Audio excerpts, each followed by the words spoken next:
कैसा रहा?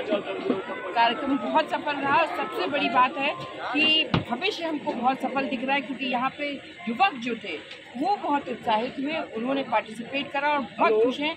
जो जन स्वराज की सोच है उससे खुश हैं, बहुत सफल रहा आज की सभा में नवयुवक जो थे काफी आए हुए थे। जी। नवयुवक का सबसे ज़्यादा पार्टिसिपेशन था। आपने लास्ट में देखा होगा किस तरह से आके उन्होंने अपना जोश और अपनी सहमति हम लोगों के संग व्यक्त करी कि वो इस कार्य में इस मिशन में कैसे जन स्वराज के साथ जुड़ना चाहते हैं। इसलिए बहुत शाहपुर मॉडल की आप लोग बात करें, शाहपुर विकास मॉडल है क्या?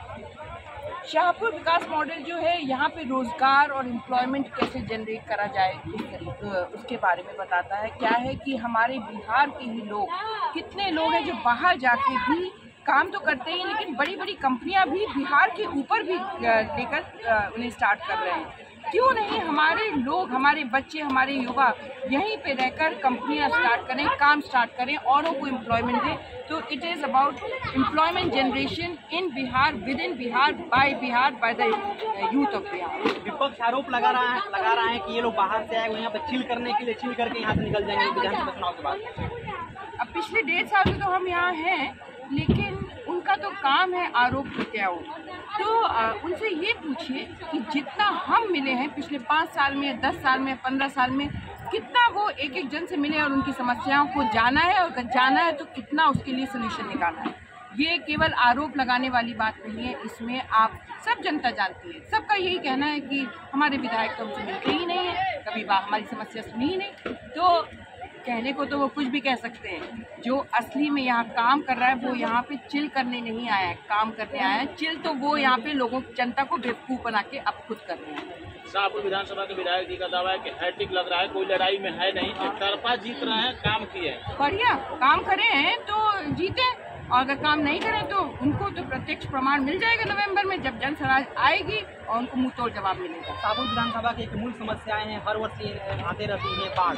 और आप लोगों ने बाढ़ को लेकर जो प्रमुख सचिव हैं जल संसाधन विभाग के, उनसे मिले, क्या संभावना मिली वहाँ से? देखिए, बात ये कि सबसे दुख की बात है, जो आपके विधायक जी कहते हैं कि बहुत काम किया है उन्होंने, और हर साल बाढ़ से ग्रस्त यहाँ पे लोग होते हैं। ऐसा ही काम किया था तो समय पे क्यों नहीं वहाँ पहुँच के पहले से ही बाढ़ आने वाली है या इस एरिया में बाढ़ आती है तो उसके लिए कोई सोल्यूशन निकालने की कोशिश करी।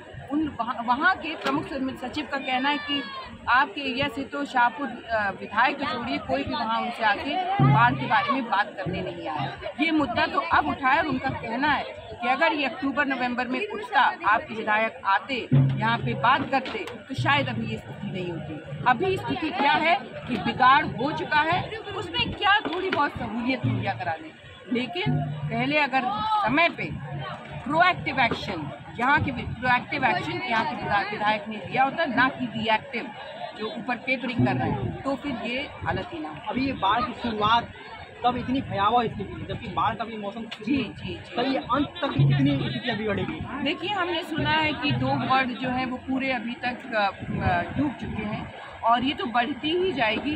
तो इसमें कोई मतलब बढ़ेगी, तो इसको हम लोग को देखना है, समाज को आगे आना है, हम सबको मिलकर सोसाइटी को आगे बढ़ के इसको निकालना है। अब इसमें रिवर्स तो नहीं हो सकता है, लेकिन अब इस सिचुएशन को संभालना है, वो सबको मिलकर संभालना पड़ेगा। इसमें सरकार का सहयोग चाहिए, यहाँ के अफसरों का सहयोग चाहिए, और विधायक जी आके यहाँ लंगर लगा सकते हैं, क्योंकि वही वो कर रहे हैं। भाजपा के नेता और जिला परिषद सदस्य गंगाधर पांडे का कहना है कि जो जवैनिया में 9.5 करोड़ का लूट हुआ है, उसमें वहाँ के ग्रामीण भी शामिल हैं। सीमेंट के जगह पे मिट्टी बोरी में भर करके डाला गया है। देखिए, ये पूरा एक नेक्सस है। ये ऊपर से आते हैं कि आपको इतना पैसा देना है, उनको इंस्ट्रक्शन आते हैं। इसमें सरकार की मिली जुली भगत है। कोई अपनी, अगर ग्रामीण लोग भी हैं तो उसमें सबका मिली जुली भगत है, और यहाँ बरगलाया गया है ग्रामीण निवासियों को, उनको धमकाया गया है, इसलिए उनको ये काम करना पड़ रहा है। वरना कौन चाहेगा उनका घर और डूब जाए, उनकी बनाई हुई गृहस्थी पानी में डूब जाए। नीतीश कुमार जी के द्वारा 125 यूनिट बिजली फ्री देने की बात कही गई। जिस दिन से ये बात कही गई उसके अगले दिन से लाइन की स्थिति काफी मतलब नाजुक है, बहुत ज्यादा कट रहा है। क्या कुछ कहिएगा? पहले ये बताइए, उन्होंने चुनाव के 1 महीने पहले की उनको देना ही था। अगर मंशा थी कुछ करने की तो समय पे करना चाहिए था। ये चुनावी कैरेट एंड स्टिक की पॉलिसी अब नहीं चलेगी। अब जन स्वराज आया है जो परमानेंट सोल्यूशन निकालेगा। ये आखिर में 125 यूनिट दे दी, उससे कुछ काम नहीं करेगा। अभी एक आदमी की एक मृत्यु हुई।